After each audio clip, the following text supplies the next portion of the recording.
집이에요? 뭐라고? 저는 최말순, 올해 70을 바라보는 나이입니다. 남편은 제 나이 40에 먼저 세상을 떠났죠. 그 막막함 속에서 가스물이었던 아들 재원이 하나만 보고 이를 악물고 버텼습니다. 시장 좌판에서 시작해 작은 분식집을 열고 그 분식집이 동네 맛집으로 소문나면서 꽤 큰 식당으로 자리 잡기까지 제 손이 닿지 않은 곳이 없었죠. 그렇게 억척같이 모은 돈으로 장만한 것이 바로 이 집, 지금 제가 발 딛고 서 있는 이 아파트였습니다. 재원이 장가갈 때쯤엔 식당도 정리하고 이 집에서 조용히 노후를 보내는 것이 제 유일한 낙이었어요. 그런데 그 평화가 깨진 것은 불과 몇 주 전입니다. 멀쩡히 분가해서 잘 사는 줄 알았던 아들 재원에게서 울먹이는 전화가 걸려왔죠. 엄마 나 어떡해. 나 망했어. 재원이는 모아둔 돈을 전부 주식에 넣었다가 하루아침에 날려버렸다고 했습니다. 월세 낼 돈도 없어서 당장 길거리에 나앉게 생겼다는 아들의 절박한 목소리 뒤로 며느리 수진의 날카로운 목소리가 전화기 너머로 새어나왔습니다. 당신 엄마 집 있잖아. 거기 들어가서 살면 되지. 뭘 울고 있어. 당장 전화해서 방 빼놓으라고 해. 저는 그 전화를 끊고 한숨을 쉬었습니다. 아들 녀석의 철없음에도 화가 났지만 며느리의 그 당당한 요구가 더 기가 막혔죠. 하지만 어쩌겠습니까? 하나뿐인 아들이 길바닥에 나앉는다는데 부모로서 모른 척할 수는 없었어요. 결국 저는 제 노후의 안식처였던 이 집의 문을 활짝 열어주었습니다. 그것이 제 불행의 시작이 될 줄은 꿈에도 모른 채 말이죠. 합가 첫날 아침부터 이삿짐 센터 직원들이 쿵쿵거리며 짐을 날랐습니다. 재원이는 죄 지은 사람처럼 고개만 푹 숙이고 있었지만 며느리 수진의 태도는 완전히 달랐어요. 그녀는 마치 새 집을 구경 온 손님처럼 팔짱을 낀 채 거실을 휙 둘러보더군요. 어머님, 집이 생각보다 좀 좁네요. 저희 짐이 많아서 다 들어갈지 모르겠어요. 저는 제 귀를 의심했습니다. 신세지러 온 사람의 입에서 나올 소리는 아니었죠. 여기가 저희 신혼집보다 평수는 넓은데 구조가 옛날식이라 그런가. 집 놓기가 애매하네. 재원이가 옆에서 수진의 팔을 잡아 끌며 눈치를 줬습니다. 수진아, 그만해. 엄마, 저희 신세 좀 질게요. 하지만 수진은 아랑곳하지 않고 안방 문을 쓱 열어보더군요. 어머님, 안방은 저희가 써야겠어요. 저희 침대가 커서 작은 방에는 안 들어가거든요. 어머님은 저기 건넌방 쓰시면 되겠네요. 제 집, 그것도 평생 남편과 함께 쓰고 남편이 떠난 후에도 유일하게 그 사람의 흔적이 남아있는 그 안방을 오자마자 자기들 침대가 크다는 이유로 내놓으라고 하는 겁니다. 저는 어이가 없어서 헛웃음이 나왔죠. 수진아, 그건 안 되겠다. 안방은 너희 아버님 제사상 차리는 곳이고 내가 쓰는 방이다. 너희는 건넌방 쓰거라. 거기도 둘이 쓰기에 충분히 넓어. 제 단호한 말에 수진의 표정이 순간 싸늘하게 굳었습니다. 그녀는 입을 삐죽이며 재원이를 쏘아붙이더군요. 재원 씨, 맞죠? 어머님 저러시는 거. 이럴 거면 우릴 왜 들어오라고 하셨대? 재원이는 그저 엄마 미안해라는 말만 중얼거리며 제 눈을 피했습니다. 저는 그날 이 길고 긴 싸움이 아들 녀석의 무능함에서 시작됐다는 것을 깨달았죠. 짐 정리가 대충 끝나고 저녁 시간이 되었습니다. 그래도 아들 녀석이 망해서 들어왔는데 밥이라도 따뜻하게 먹여보내야겠다는 생각에 저는 아침부터 장을 봐서 진수성찬을 차렸습니다. 재원이가 좋아하는 갈비찜에 잡채, 여러 가지 나물까지 정성껏 만들었죠. 재원아, 수진아, 밥 먹어라. 재원이는 우와, 엄마. 이게 얼마만이야라며 반색을 하며 식탁에 앉았습니다. 하지만 수지는 식탁을 위아래로 훑어보더니 미간을 찌푸렸습니다. 어머님, 왜 그러니? 어서 수저 들지 않고. 이 수저 언제 적 거예요? 손잡이 무늬가 다 까졌잖아요. 그건 제가 결혼할 때 친정 어머니가 장만해 주신 은수저 세트였습니다. 세월의 흔적이 묻은 귀한 물건이었죠. 그리고 이 그릇들은 짝도 안 맞네요. 이건 꽃무늬고 저건 그냥 흰색이고 정신 사나워요. 다 제가 아끼던 사기 그릇들이었습니다. 손님 올 때나 꺼내던 것들이었죠. 깨끗하게 다 삶고 닦은 거다. 어서 먹기나 해. 제가 퉁명스럽게 말하자 수지는 숟가락을 드는 신용만 하더니 이내 탁 내려놓았습니다. 아니, 깨끗한 게 문제가 아니고요. 찝찝해서요. 뭐가 찝찝해? 솔직히 남이 쓰던 걸 제가 어떻게 써요. 어머님이 쓰시던 거잖아요. 저희는 따로 식기 사서 쓸게요. 재원이가 당황해서 말렸습니다. 수진아, 왜 그래? 엄마가 정성껏 차리셨잖아. 재원 씨는 이게 괜찮아요? 나는 이런 데다 밥 못 먹겠어요. 입맛 버렸어. 수지는 그렇게 말하고는 자리에서 일어나 방으로 휙 들어가 버렸습니다. 거실에는 무거운 침묵만이 남았죠. 재원이는 제 눈치를 살피며 갈비찜 한 점을 입에 넣었습니다. 엄마, 미안해. 수진이가 유난히 깔끔 떠는 성격이라 그래. 엄마가 이해 좀 해줘. 이해라. 깔끔한 것과 예의 없는 것은 다른 겁니다. 저는 그날 제가 정성껏 차린 음식이 마치 먹다 남은 음식물 쓰레기처럼 느껴졌어요. 그래, 이게 시작이겠구나. 저는 차갑게 식어가는 잡채를 바라보며 생각했습니다. 다음 날 아침은 더 가관이었죠. 어젯밤의 냉랭한 기운이 채 가시지 않은 부엌에서 저는 습관처럼 늘 쓰던 행주를 빨아 식탁을 닦고 있었습니다. 그때 안방에서 나온 수진이 그 모습을 보고 기겁하며 달려왔습니다. 어머님, 지금 뭐 하시는 거예요? 저는 영문을 몰라 며느리를 쳐다봤습니다. 식탁 닦는다. 왜? 그거요. 그 행주 아니에요? 어머님, 그걸로 어제 싱크대도 닦고 그릇 물기도 닦으셨잖아요. 그래. 빨아서 삶아서 쓰는 거다. 뭐가 문제야? 그러자 수지는 질색팔색을 하며 제 손에서 행주를 낚아챘습니다. 그것도 아주 더러운 것을 만진다는 듯이 손가락 2개로 집어서 싱크대 구석에 던져버리더군요. 세상에, 어머님, 행주에 세균이 얼마나 많은지 모르세요? 그걸로 식탁을 닦아요? 우리가 밥 먹는 데를?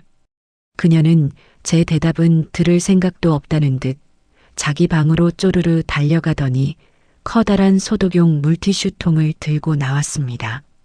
그리고는 식탁을 박박 문지르기 시작했죠.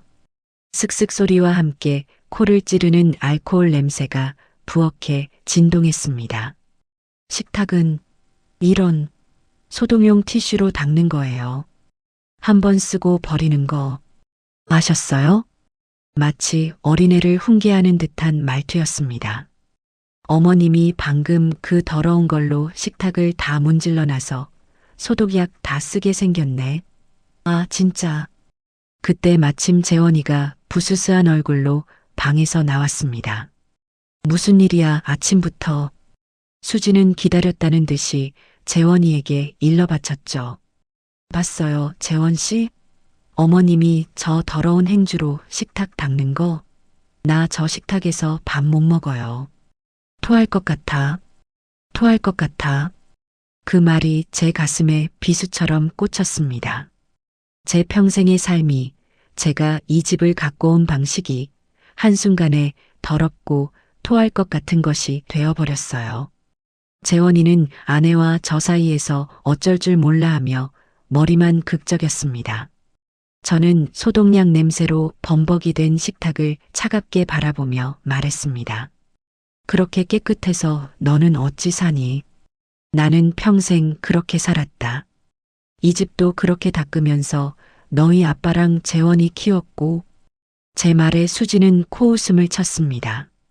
그러니까 문제죠. 그건 옛날 방식이고요. 아, 몰라요. 저는 아무튼 이 식탁 못 써요.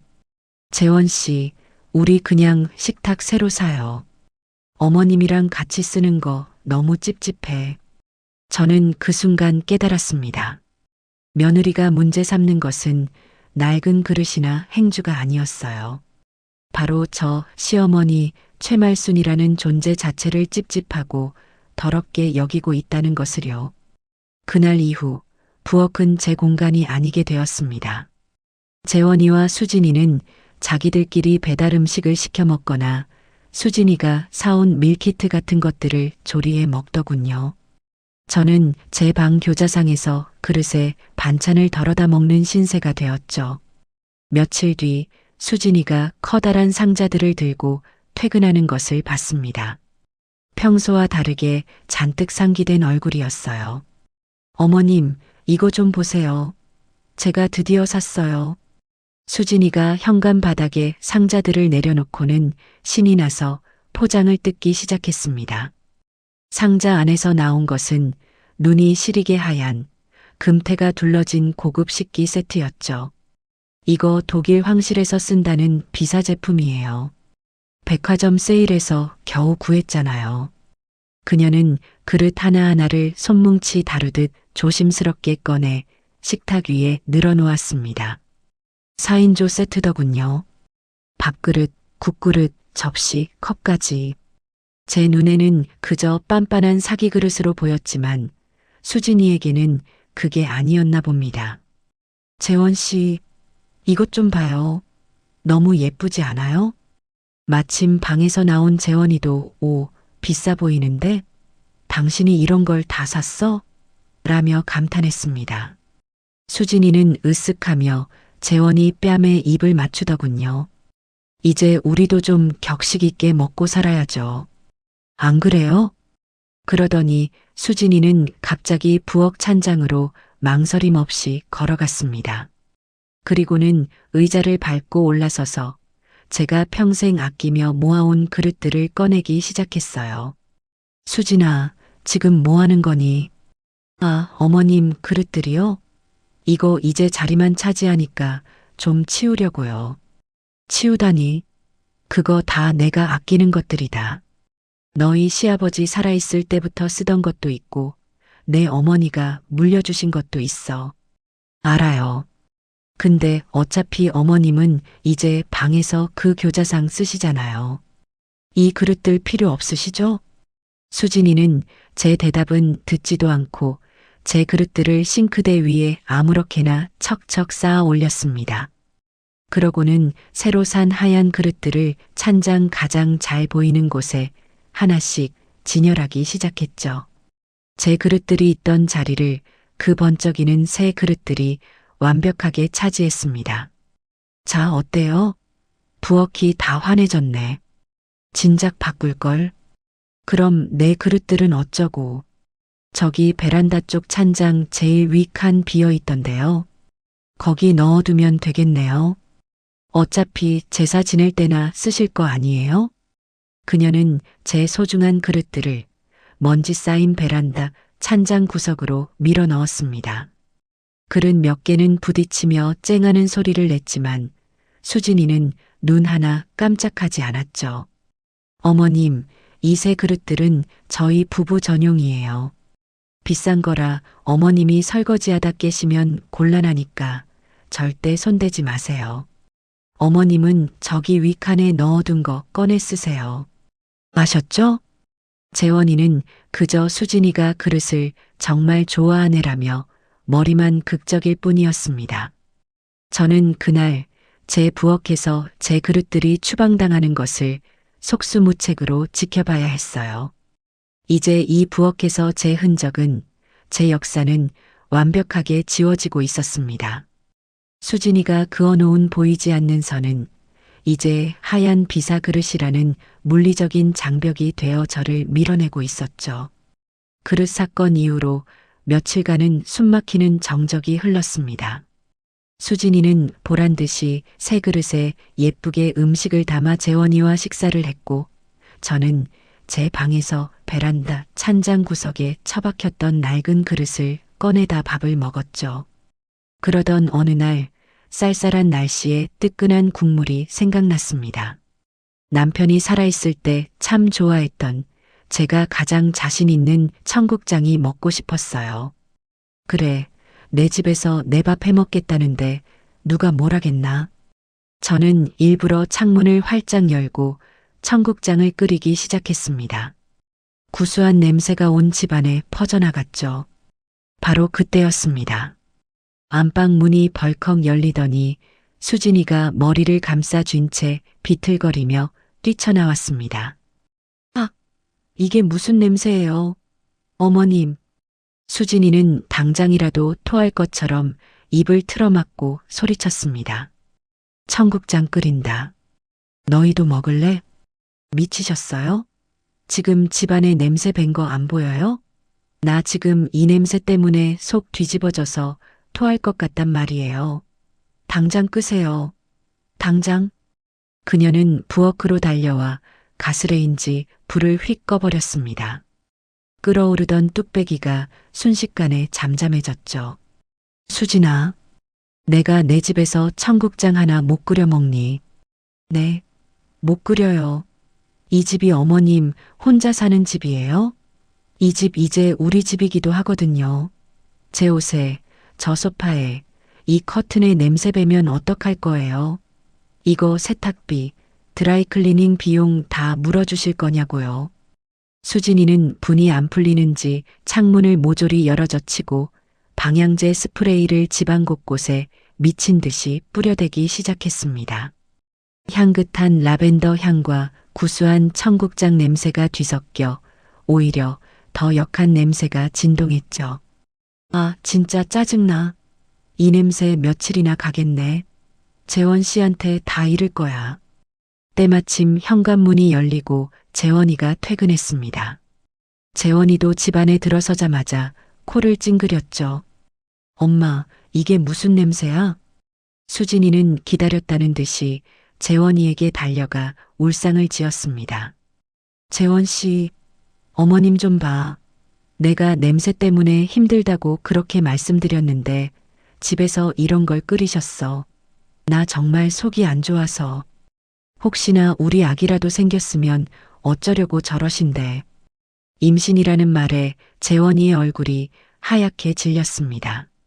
수진이는 그게 아주 효과적인 무기라는 것을 잘 알고 있었죠. 엄마 미안한데 수진이가 냄새에 진짜 예민해서 그래. 엄마도 알잖아. 이런 건 좀 밖에서 사드시지 그랬어. 이 냄새는 좀 심하긴 하네. 재원아, 너마저. 엄마 미안해. 오늘은 그냥 밖에서 시켜 먹자. 응? 엄마, 저것 좀 버려주면 안 될까? 수진이가 너무 힘들어하잖아. 버려달라. 제 아들 입에서 나온 말이었습니다.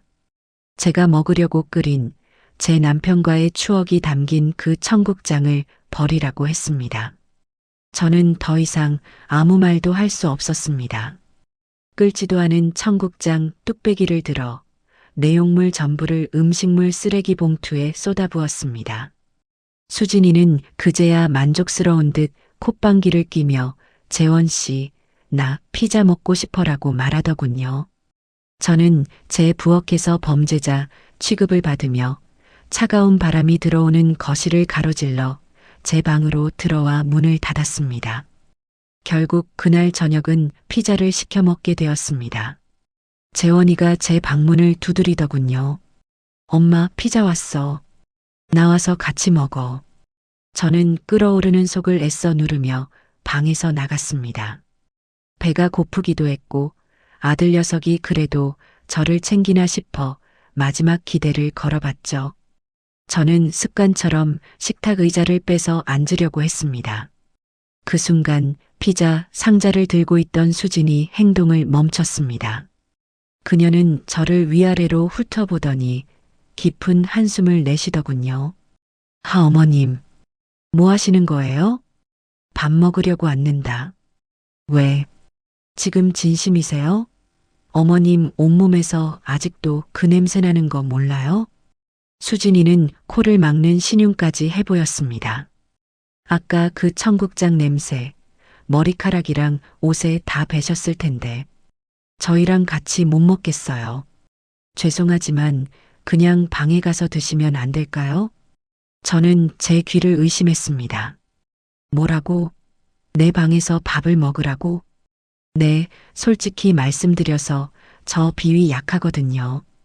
어머님이랑 같이 먹으면 체할 것 같아요. 냄새 때문에 도저히 못 참겠다고요. 재원 씨도 그렇죠? 당신도 이 냄새 맡으면서 피자 먹고 싶어요? 재원이는 제 얼굴과 수진이 얼굴을 번갈아 보며 어쩔 줄 몰라 했습니다. 그는 제 시선을 피하며 피자 조각을 접시에 담더군요. 엄마 오늘만 좀 그렇게 해줘. 수진이가 냄새 때문에 하루 종일 힘들어 했잖아. 응? 엄마 몫은 내가 방으로 가져다 줄게. 방에서 편하게 TV 보면서 먹어. 그 말이 제 가슴을 후벼 팠습니다. 편하게. 아들 녀석은 이것이 저를 배려하는 말이라고 생각했을까요? 저는 그날 제 집 식탁에서 처음으로 공식적으로 쫓겨났습니다. 그건 단순히 그릇이나 냄새의 문제가 아니었어요. 최말순이라는 존재 자체를 거부당한 겁니다. 저는 아무 말 없이 돌아섰습니다.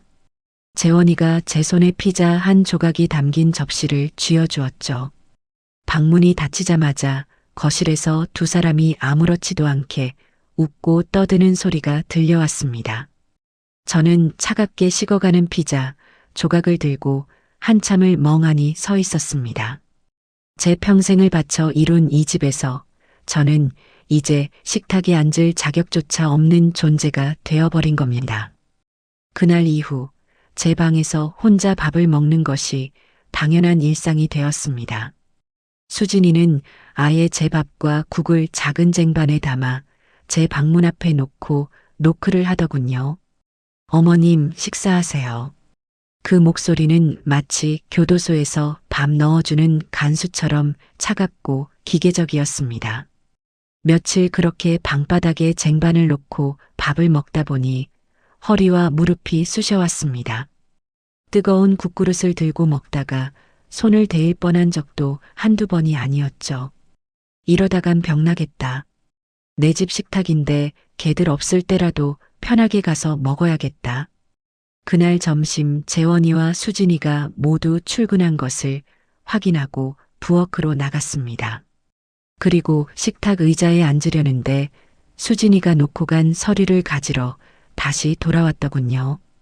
현관문을 열고 들어오던 수진이는 식탁에 앉으려던 저와 눈이 마주쳤습니다. 어머님, 지금 뭐 하세요? 나 밥 먹으려고. 식탁 비었길래. 수진이는 제 말을 듣자마자 표정을 구기며 베란다 쪽 창고로 성큼성큼 걸어갔습니다. 그리고는 쿵쾅거리는 소리와 함께 먼지가 뽀얗게 쌓인 물건을 하나 끌고 나왔죠. 그것은 예전에 재원이 어릴 때 쓰던 다리 한쪽이 약간 기우뚱한 작은 교자상이었습니다. 남편 제사 지낼 때나 가끔 꺼내 쓰던 낡은 물건이었죠. 수진이는 그 먼지투성이 교자상을 제 방문 앞에 쿵소리가 나게 던져놓았습니다. 자, 이거 쓰세요. 이게 뭐 하자는 거냐? 어머님 전용 식탁이요. 앞으로 식사는 여기서 하세요. 거실 식탁은 저희만 쓸 거니까 얼씬도 하지 마시고요.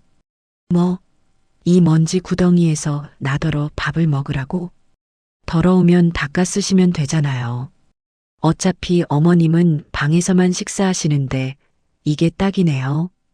크기도 적당하고. 수진이는 제 어깨를 툭 치고 지나가며 그리고 식탁 쓴 흔적 있으면 저 가만 안 있어요. 소독약으로 다 닦아낼 거니까 아예 나올 생각을 마세요. 아셨죠? 라는 말을 덧붙이는 것도 잊지 않았습니다. 저는 제 방문 앞에 버려지듯 놓인 그 교자상을 망연자실하게 바라보았습니다.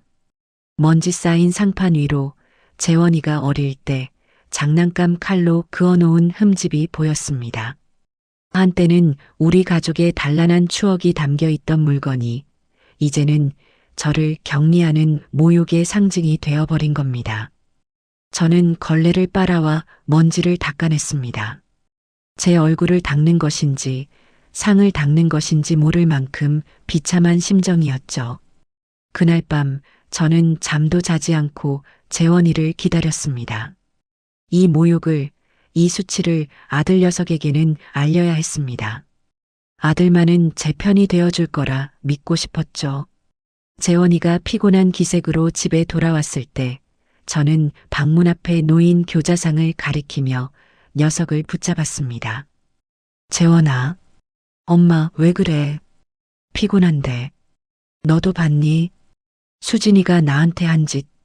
재원이는 교자상을 힐끗 보더니 시선을 피했습니다. 응? 뭘? 저 상 말이다. 수진이가 나더러 앞으로 저기서 밥을 먹으란다. 내가 이 집에서 하녀야? 내가 짐승이냐고. 저는 목소리를 높였습니다. 하지만 재원이는 제가 그토록 듣고 싶었던 말을 해주지 않았습니다. 녀석은 깊은 한숨을 내쉬더군요. 제가 요즘 가장 듣기 싫어하는 그 소리를요. 엄마 제발 좀. 수진이가 예민해서 그래. 당신이 좀 참아줘. 그냥 방에서 먹는 게 뭐 그리 대수야. 어차피 혼자 먹는 거 상이라도 있는 게 낫지 않아? 뭐? 그게 지금 내 입에서 나올 소리야? 큰일도 아니잖아. 엄마, 나 지금 회사 일도 힘들어 죽겠어. 주식 망해서 여기 들어온 것도 쪽팔린데 집에서까지 엄마랑 수진이랑 싸우는 거 지켜봐야겠어? 엄마가 어른이잖아. 엄마가 그냥 수진이 비위 좀 맞춰주면 안 돼? 엄마가 어른이잖아. 그 말이 제 모든 기대를 산산조각 냈습니다. 어른이니까 참아라. 어른이니까 양보해라. 결국 저더러 이 모든 부당함을 감수하라는 말이었습니다. 제 아들은 이미 수진이의 남편일 뿐 제 아들이 아니었습니다. 그래, 내가 어른이지. 내가 어른이라서 너 같은 놈을 낳고 내 마누라한테 이런 취급을 당해도 가만히 있어야 하는 어른이지. 엄마, 말 좀. 됐다. 들어가 쉬어라. 나도 피곤하다. 저는 재원이를 밀치고 방으로 들어와 문을 잠가버렸습니다. 저는 완벽하게 혼자가 되었습니다. 이 집에서 제 편은, 아니, 제 입장을 생각해주는 사람은 단 한 명도 없었습니다. 며칠이 더 흘렀습니다. 저는 이제 포기한 사람처럼 그 낡은 교자상에서 끼니를 해결했습니다. 수진이는 제가 얌전히 굴자 만족스러워하는 눈치였죠. 그들은 이제 저를 방에 있는 가구 정도로 취급하는 것 같았습니다. 그날 밤 저는 목이 말라 물을 마시러 가려고 방문을 살짝 열었습니다. 거실에는 불이 꺼져 있었지만 안방에서 재원이와 수진이가 나누는 대화 소리가 새어나왔습니다. 녀석들은 제가 이미 잠든 줄 알았겠죠. 아, 진짜 짜증나. 언제까지 저렇게 방에다 밥 차려드려야 해? 그것도 일이라고. 그냥 요양원 보내버리면 안 돼? 수진이의 짜증 섞인 목소리였습니다. 무슨 소리야? 집이 엄마 명의인데 요양원 비용은 누가 대고? 재원이의 기어 들어가는 목소리가 들렸죠. 그러니까 명의만 빨리 넘겨받으면 되잖아. 재원 씨가 아들이니까 잘 구슬려 보라고. 내가 왜 재원 씨 빚 때문에 이런 집구석에 들어와서 저 늙은이 시중까지 들어야 하는데? 저는 숨을 죽였습니다. 솔직히 말해서 수진이의 목소리가 한층 더 날카로워졌습니다. 나 어머님이랑 같은 밥상에서 밥 먹기 싫어. 아니, 같은 공간에서 숨 쉬는 것도 싫다고. 늙은이 냄새나고 더럽잖아. 재원 씨는 안 그래? 아무리 당신 엄마지만 솔직히 역겹지 않아? 더럽다. 역겹다. 저는 제 심장이 바닥까지 곤두박질 치는 것을 느꼈습니다. 저는 제 아들이 당장이라도 소리를 지르며 자기 아내의 뺨이라도 갈기길 바랐습니다. 당신 지금 무슨 망발이야? 라고 소리쳐주길 바랐습니다. 하지만 거실을 가로지른 것은 긴 침묵이었습니다. 그리고 그 침묵을 깬 것은 제 기대를 무참히 짓밟는 재원이의 목소리였습니다. 알았어. 시끄러워. 내가 잘 말해볼게. 명예 이전. 제 아들 녀석은 저를 역겹다고 말한 아내의 말에 반박조차 하지 않았습니다. 오히려 그 모욕을 대가로 제 집을 넘겨받을 궁리를 하고 있었습니다. 저는 소리 없이 방문을 닫았습니다. 손이 덜덜 떨려 물컵을 놓칠 뻔했죠. 목이 타는 듯 했지만 물을 마실 생각도 나지 않았습니다. 더럽다고. 내가 내 아들에게 역겨운 존재라고. 그 순간 제 안에 무언가가 뚝 하고 끊어졌습니다. 슬픔이나 분노가 아니었어요. 그보다 훨씬 차갑고 단단한 것이 제 가슴 속에서 자리 잡았습니다. 그래, 너희들 뜻대로 해주마. 명예 이전? 밥상? 다 좋다. 하지만 너희가 원하는 방식은 아닐 거다. 저는 그날 밤 낡은 교자상 앞에서 결심했습니다. 이 지옥 같은 집을 내 손으로 끝내겠다고요. 그날 밤 이후로 저는 변했습니다. 더 이상 재원이에게 하소연하지도 수진이의 말에 대꾸하지도 않았죠. 그저 유령처럼 조용히 제 방에 머물며 때가 되면 밥을 먹고 잠을 잤습니다. 그들은 제가 드디어 포기했거나 기가 꺾였다고 생각했겠죠. 하지만 저는 그들 모르게 제 계획을 세우고 있었습니다. 수진이의 위생 강박은 날이 갈수록 심해졌습니다. 이제는 제가 집안의 모든 오염원이 된 듯 했습니다. 하루는 제가 아침 일찍 일어나 며칠 전에 만들어둔 장조림이 생각나 냉장고 문을 열었습니다. 그런데 냉장고 안이 완전히 뒤바뀌어 있었죠. 제가 쓰던 반찬통들, 잼병, 꿀단지까지 제 것이라고 할 만한 것들이 하나도 보이지 않았습니다. 대신 똑같이 생긴 투명한 유리 밀폐 용기 수십 개가 줄지어 정리되어 있더군요. 거기에는 수진이 유기농 샐러드, 재원 씨 아침 주스, 저염 닭가슴살 같은 알아보기 힘든 글씨로 라벨까지 붙어 있었습니다. 내 반찬들, 내 김치. 저는 혹시나 싶어 아래 칸 김치 냉장고를 열어보았습니다. 아니나 다를까 낡은 김치 냉장고 구석 칸에 제 반찬통 두어 개가 처박혀 있었습니다. 그것도 제가 만든 장조림 같은 게 아니라 먹다 남은 멸치볶음 같은 것들 뿐이었죠. 저녁에 퇴근한 수진이에게 물었습니다. 수진아, 냉장고에 있던 내 반찬들 다 어디 갔니? 수진이는 화장 지우는 솜을 얼굴에 문지르며 대수롭지 않게 대답했습니다. 아, 그거요? 다 버렸어요. 뭐, 그걸 왜 버려? 아직 먹을 수 있는 것들인데. 언제 만든 건 줄 알고요? 냄새나고 곰팡이 폈을지도 모르고. 그런 걸 냉장고에 같이 두니까 다른 음식까지 세균 옮잖아요. 안 그래도 어머님 손 탄 거라 찝찝했는데 잘 됐죠. 그럼 나는 뭘 먹고. 대신 저기 김치 냉장고 제일 아래 칸, 어머님 전용 칸으로 만들어 드렸어요. 냄새 안 나는 마른 반찬 같은 것만 거기 보관하세요. 아, 그리고 수진이가 제게 손가락질하며 경고했습니다. 이쪽 메인 냉장고 문은 절대 열지 마세요. 저희 음식에 어머님 균 묻는 거 딱 질색이니까. 물도 그냥 정수기에서 바로 받아 드시고요. 아셨어요? 균. 이제 저는 제 집 냉장고 문도 열지 못하는 균 덩어리가 되었습니다. 저는 재원이가 좋아하는 장조림을 만들던 제 손을 가만히 내려다보았습니다. 이 손이 그렇게 더러운가? 저는 아무 말 없이 제 방으로 돌아왔습니다. 그래, 마음껏 깨끗하게 살아보거라.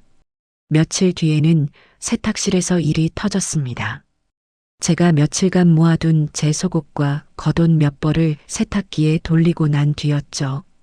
오후에 잠시 바람이라도 쐴까 하고 거실로 나오는데 세탁실에서 윙하고 세탁기 돌아가는 소리가 요란하게 들렸습니다. 이상하다. 수진이랑 재원이는 출근했는데 저는 조용히 세탁실 문을 열어보았습니다. 그리고 그 자리에서 얼어붙고 말았죠. 세탁기 안에는 빨래가 하나도 들어있지 않았습니다. 빈 세탁기가 삶음통 살균 코스로 거품을 내뿜으며 세차게 돌아가고 있었어요. 그리고 그 앞에는 팔짱을 낀 수진이가 서 있었습니다. 그녀는 회사를 조퇴하고 온 모양이었습니다. 수진아, 지금 뭐 하는 거니? 세탁기가 비었는데. 수진이는 저를 돌아보지도 않고 대답했습니다. 아, 어머님이 아까 쓰셨잖아요. 소독하는 거예요. 소독? 멀쩡한 세탁기를 왜? 어머님 속옷반 세탁기에 제 속옷이랑 재원 씨 셔츠를 어떻게 같이 돌려요? 찝찝하게. 균 옮으면 어떡해요. 기가 막혀서 말이 나오지 않았습니다. 물 낭비, 전기 낭비는 둘째치고 제가 쓴 세탁기를 소독해야 할 만큼 저를 더럽게 여긴다는 그 태도가 저를 참을 수 없게 만들었습니다. 내가 쓴 게 뭐 어때서? 내가 무슨 전염병 환자야? 됐고요. 앞으로 어머님 빨래는 그냥 손으로 조물조물해서 방에 넣으세요. 이 세탁기는 이제부터 저희만 쓸 거니까 손대지 마세요. 뭐라고? 저 세탁기 내가 산 거야. 그럼 뭐예요? 지금 쓰는 사람이 저인데. 아무튼 그렇게 하세요. 또 어머님 빨래 넣은 거 걸리기만 해봐요. 그땐 이 세탁기 갖다 버릴 거니까. 수진이는 마치 제게 마지막 통보를 하듯 쏘아붙이고는 방으로 들어가 버렸습니다. 저는 텅 빈 채 거품만 내뿜으며 돌아가는 세탁조를 한참이나 바라보았습니다. 제 신세가 꼭 저 텅 빈 세탁기 같았죠. 겉은 멀쩡하지만 속은 텅 비어 그저 남의 손에 의해 쓸모없이 돌아가고만 있는 그들의 격리는 이제 식탁과 부엌, 세탁실을 넘어 집안의 모든 공간으로 확장되었습니다. 이 집에는 화장실이 2개 있었습니다.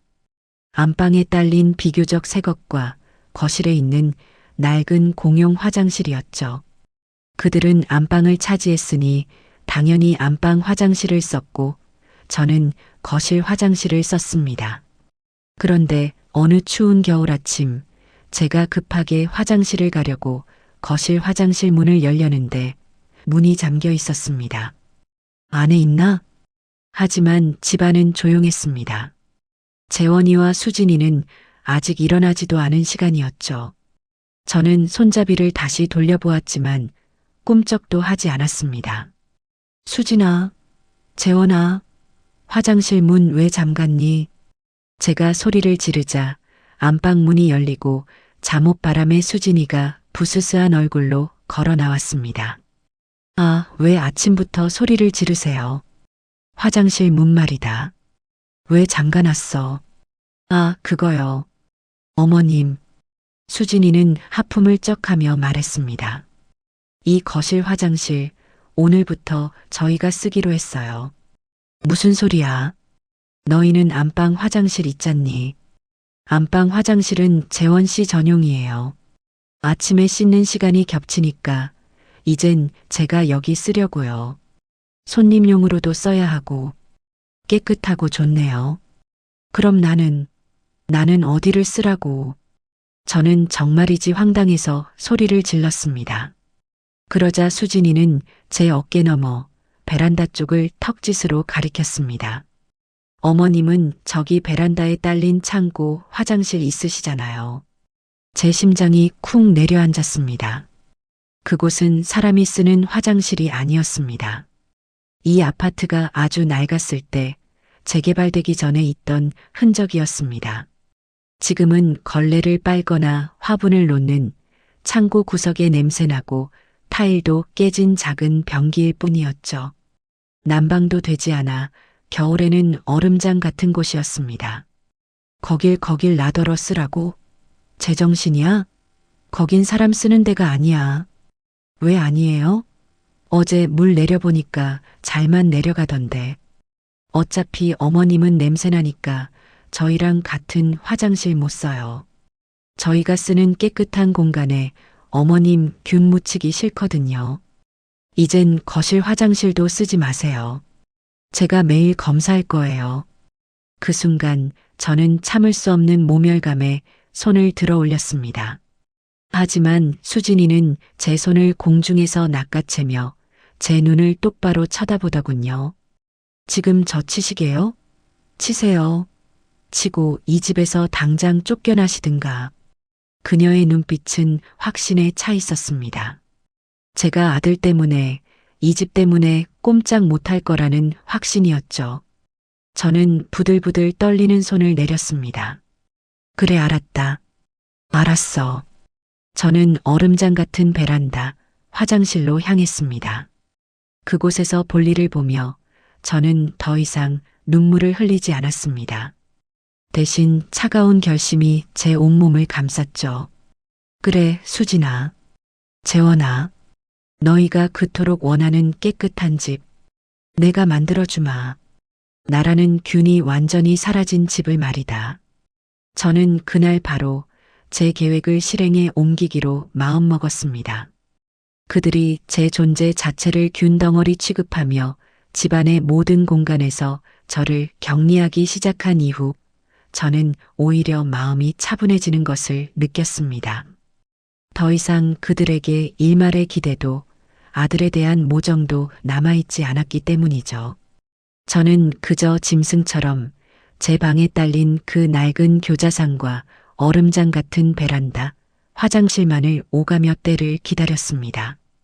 제 방에 박혀 나오지 않는 저를 보며 수진이와 재원이는 자신들의 승리를 확신하는 듯 했습니다. 어느 날 제가 물을 마시기 위해 잠시 부엌으로 나갔을 때였습니다. 늘 그렇듯 두 사람은 식탁에 앉아 있었고 저는 정수기로 향했죠. 문득 식탁을 보았는데 무언가 이상했습니다. 평소와 같은 풍경이었지만 어딘가 허전했죠. 아, 의자였습니다. 분명 4인용 식탁이었는데 의자가 3개뿐이었습니다. 재원이와 수진이가 앉은 의자, 그리고 그들 맞은편에 비어있는 의자 하나. 원래 제자리, 그러니까 식탁의 상석이었던 곳의 의자가 감쪽같이 사라진 겁니다. 수진아. 저는 물컵을 든 채 물었습니다. 수진이는 스마트폰에서 눈을 떼지 않은 채 건성으로 대답했죠. 왜요? 여기 있던 의자 하나 어디 갔니? 그제야 수진이는 고개를 들고 제가 가리키는 곳을 힐끗 보더군요. 그러더니 아, 그 의자요? 라며 별일 아니라는 듯 어깨를 으쓱했습니다.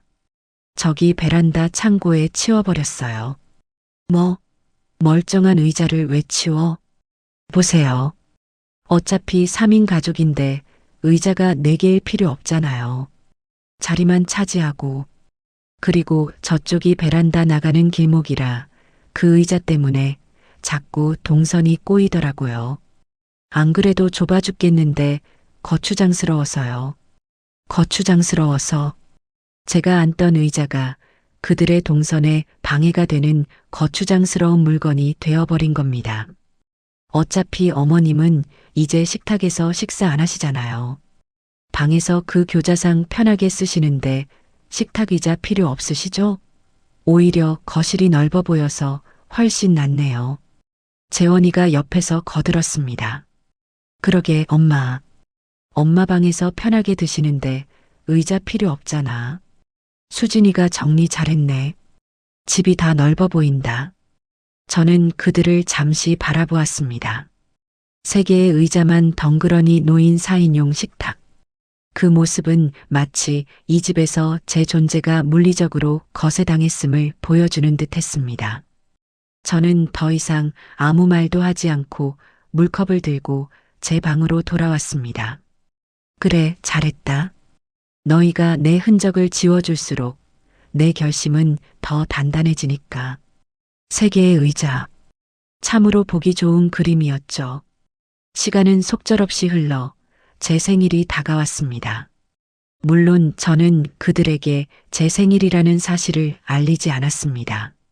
아니, 알릴 필요도 이유도 없었죠. 그들은 아마 제 주민등록번호 앞자리조차 기억하지 못할 겁니다. 생일날 아침, 저는 평소보다 조금 일찍 일어났습니다. 그들이 출근한 것을 확인하고 난 뒤, 저는 아주 오랜만에 부엌에 섰습니다. 내 집 부엌이 아닌 수진이의 부엌이었지만 상관없었죠. 저는 베란다 구석 찬장에서 제 낡은 냄비와 그릇을 꺼냈습니다. 그리고 냉장고 어머님 칸에 숨겨두었던 마른 미역을 꺼내 물에 불렸죠. 그래도 생일인데 미역국은 먹어야지. 내가 끓여 먹어야지. 남편이 살아있을 때는 매년 제 생일 아침이면 그 무뚝뚝한 사람이 새벽같이 일어나 손수 미역국을 끓여주곤 했습니다. 재원이는 그 옆에서 달걀 프라이를 태워 먹기 일쑤였죠. 그 기억이 아련하게 떠올라 잠시 코끝이 찡해졌지만 이내 고개를 저었습니다. 다 지난 일입니다. 저는 조용히 미역국을 끓였습니다. 수진이가 싫어하는 참기름 냄새가 날까봐 뚜껑을 덮고 불을 약하게 줄여가며 조심조심 끓였죠. 다행히 그들이 퇴근하기 전에 미역국은 완성되었습니다. 구수하고 깊은 맛이 났습니다. 저는 제 방 교자상에 미역국 한 그릇과 밥 한 공기를 차렸습니다. 그런데 그날따라 그 교자상이 유난히 초라하게 느껴졌습니다. 내 생일인데, 이 집에서 맞는 아마도 마지막 생일인데, 안 되겠다. 딱 한 번만, 오늘 하루만. 저는 무슨 옥이었는지 미역국이 담긴 쟁반을 들고 방을 나섰습니다. 거실 식탁으로 향했죠. 그래, 오늘 내 생일이다. 내 집에서, 내 밥상에서 내가 끓인 미역국 먹겠다는데 누가 뭘 하겠어. 그때였습니다. 배고파. 재원 씨, 치킨 시켰어요? 현관문이 열리고 수진이와 재원이가 들어왔습니다. 두 사람은 쟁반을 들고 식탁 앞에 서 있는 저를 보고는 동시에 표정이 굳었습니다. 어머님, 지금 뭐 하시는 거예요? 수진이의 목소리가 얼음장처럼 차가웠습니다. 나 밥 먹으려고. 오늘은 그냥 여기서 먹을란다. 여기서요? 지금 제정신이세요? 수진이는 들고 있던 가방을 소파에 집어던지며 제게 다가왔습니다. 어머님 방에 그 교자상은 폼으로 드렸어요? 저희 식사하는 식탁이라고 몇 번을 말씀드려요. 당장 그거 들고 방으로 들어가세요. 재원이가 옆에서 제 눈치를 보며 말했습니다. 엄마, 왜 그래? 그냥 방에서 편하게 드시지. 우리 치킨 시켰단 말이야. 다 같이 기분 좋게 먹자. 다 같이. 그 말이 참 공허하게 들렸죠. 재원아, 오늘 내 생일이다. 제 말에 재원이의 눈이 커졌습니다. 생일이었어, 엄마. 녀석은 제 생일을 까맣게 잊고 있었던 겁니다. 그래서 생일이면 뭐요? 수진이가 팔짱을 끼며 비웃었습니다. 생일이면 이 식탁 써도 되는 거예요? 생일이 벼슬이에요? 어머님 생일이라고 저희가 어머님이랑 겸상해야 할 의무라도 있어요? 수진아, 말이 너무 심하잖니. 심하다고요? 뭐가요? 전 틀린 말 안 했는데요. 어머님 나이 드셨으면 나이값 좀 하세요. 왜 자꾸 애들처럼 떼를 쓰시는 거예요? 지금 이 미역국 냄새 때문에 제 비위 상해서 치킨도 못 먹겠네. 수진이는 제 손에 들린 쟁반을 노려보았습니다. 아, 진짜 밥맛 떨어지게. 수진이가 신경질적으로 소리를 질렀습니다. 어머님이 앉은 밥상은 손도 대기 싫다니까요. 그 말이었습니다. 제 심장에 마지막 남은 희미한 불씨마저 꺼버리는 한마디였죠. 당장 그 그릇 들고 방으로 들어가세요. 냄새나. 어우, 역겨워. 역겹다. 저는 재원이를 바라보았습니다. 제 아들은 제 생일이라는 말을 듣고도, 제 어미가 역겹다는 소리를 듣고도 그저 고개를 숙인 채 수진아 그만해라는 힘없는 말만 중얼거릴 뿐이었습니다. 심지어 저를 변호하는 것이 아니라 자기 아내를 말리는 신용만 하고 있었죠. 저는 더 이상 아무 말도 하지 않았습니다. 그럴 가치도 없었죠. 저는 쟁반을 든 채 조용히 돌아섰습니다. 제 등 뒤로 수진이의 승리감에 찬 목소리가 들려왔습니다. 재원 씨, 뭐해요? 빨리 치킨 시켜요. 배고파 죽겠네. 아, 저 냄새 뺀다고 환기 좀 시켜야겠다. 제 방문이 닫히고 곧이어 거실 창문 열리는 소리와 함께 찬바람이 훅 끼쳐왔습니다. 저는 낡은 교자상 앞에 앉았습니다. 제 손에서 쟁반이 덜덜 떨리고 있었죠. 미역국은 이미 차갑게 식어 있었습니다. 저는 눈물 한 방울 흘리지 않았습니다. 대신 숟가락을 들어 그 식어버린 미역국을 천천히, 아주 천천히 입으로 가져갔습니다. 짜고 차갑고 비린 맛이 났습니다. 그래, 재원아. 수진아. 고맙다. 저는 밥 한 그릇을 꾸역꾸역 다 비웠습니다. 너희가 오늘 나에게 아주 큰 생일 선물을 주었구나. 내 마지막 남은 미련까지 아주 깨끗하게 끊어주었어. 거실에서는 치킨 배달이 왔는지 두 사람이 신나게 웃고 떠드는 소리가 들려왔습니다. 그 웃음소리를 배경음악 삼아 저는 굳게 맹세했습니다. 이곳에서 맞는 내 마지막 생일. 그리고 너희가 이 집에서 웃을 수 있는 마지막 날들이 될 거라고요. 생일날의 모욕은 제 결심을 실행에 옮기는 기폭제가 되었습니다. 더 이상 망설일 이유가 없었죠. 그 일이 있고 며칠 뒤 수진이는 저에게 상기된 얼굴로 폭탄 선언을 했습니다. 어머님, 저 이번 주 토요일에 친구들 불러서 집들이 할 거예요. 저는 제 귀를 의심했습니다. 집들이? 누구 집들이? 당연히 저희 집들이죠.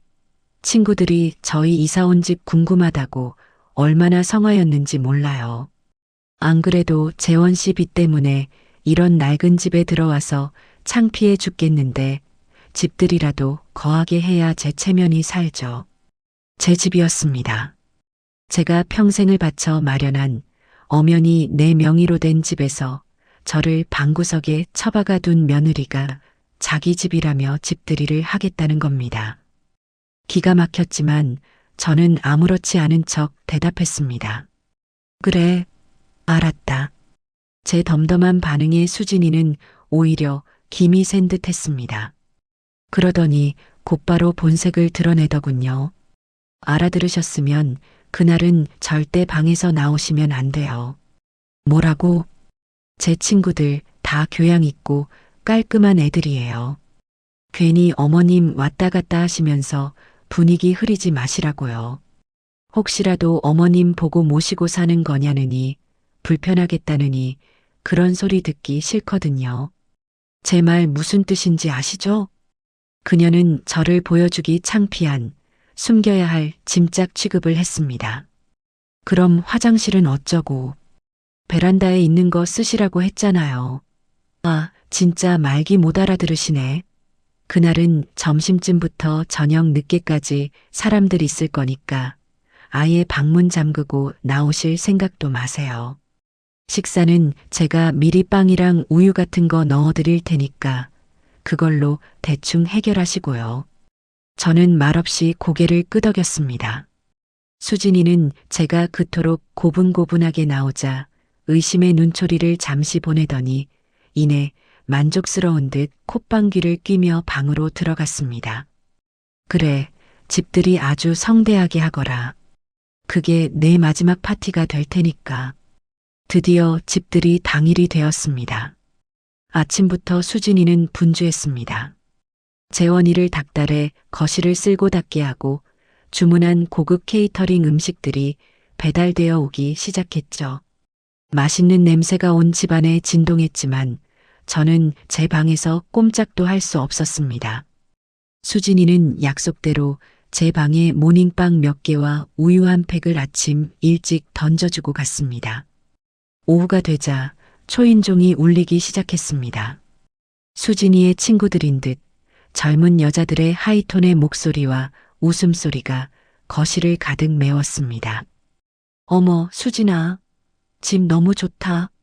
여기가 그 말로만 듣던지 아파트야? 완전 부촌이네. 무슨 소리야? 그냥 낡은 아파트지. 그래도 뭐 둘이 살기엔 나쁘지 않아. 이게 낡았다고? 너 정말 재원 씨가 능력 있나 보다.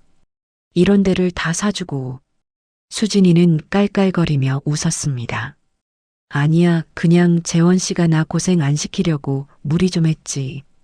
거의 4명이나 다름없어. 하. 저는 방 안에서 그 모든 거짓말을 똑똑히 듣고 있었습니다. 제 집을 자기 집인 양, 자기 남편이 사준 양 태연하게 거짓말을 하는 며느리의 목소리가 역겨웠죠. 시간이 얼마나 흘렀을까요? 점심때부터 시작된 파티는 저녁이 다 되도록 끝날 기미가 보이지 않았습니다. 저는 빵 조각으로 대충 허기를 때웠지만 생리 현상은 참을 수가 없었죠. 베란다, 화장실은 너무 춥고 지저분해서 도저히 가고 싶지 않았습니다. 지금쯤이면 다들 술도 마시고 시끄러우니 거실 화장실 정도는 조용히 다녀올 수 있겠지. 저는 최대한 소리를 죽여 방문 손잡이를 돌렸습니다. 그리고 복도로 살짝 고개를 내밀었죠. 거실은 그야말로 난장판이었습니다. 와인병이 굴러다니고 수진이와 친구들은 소파에 기대어 시끄럽게 떠들고 있었죠. 다행히 아무도 복도 쪽에는 관심이 없는 듯 했습니다. 저는 발소리를 죽여 거실 화장실로 향했습니다. 막 화장실 문고리를 잡으려던 순간 뒤에서 얼음장 같은 목소리가 들려왔습니다. 어머님, 지금 뭐 하시는 거예요? 수진이었습니다. 술에 취해 뺨은 발그레했지만 눈은 무섭도록 차갑게 빛나고 있었죠. 거실의 음악 소리 때문에 친구들은 아직 저를 눈치채지 못한 듯 했습니다. 나 화장실 좀. 제가 방에서 나오지 말라고 했을 텐데요. 그래도 급해서 베란다는 너무 춥고. 그게 제 알바예요? 수진이는 제 팔을 거칠게 잡아 끌었습니다. 그 힘이 어찌나 센지 저는 속수무책으로 제 방 쪽으로 끌려갔죠. 지금 제 친구들 다 있는데 어머님 꼴 좀 보세요. 그 누더기 같은 옷 입고. 제 친구들이 어머님 보면 뭐라고 생각하겠어요. 제가 쪽팔려서 정말. 이건 알아. 내가 내 집에서 화장실도 못 가. 시끄러워요. 어머님 집 아니라고요. 이제 곧 제 집 될 거니까. 수진이는 저를 방 안으로 거칠게 밀어 넣었습니다. 저는 힘없이 바닥에 엉덩방아를 찍고 말았죠. 다시는 나오지 마세요. 제 파티 망치기만 해봐요. 수진이는 제 면전에 대고 소리치더니 방문을 쾅 하고 닫아버렸습니다. 그리고 철컥. 저는 제 귀를 의심했습니다.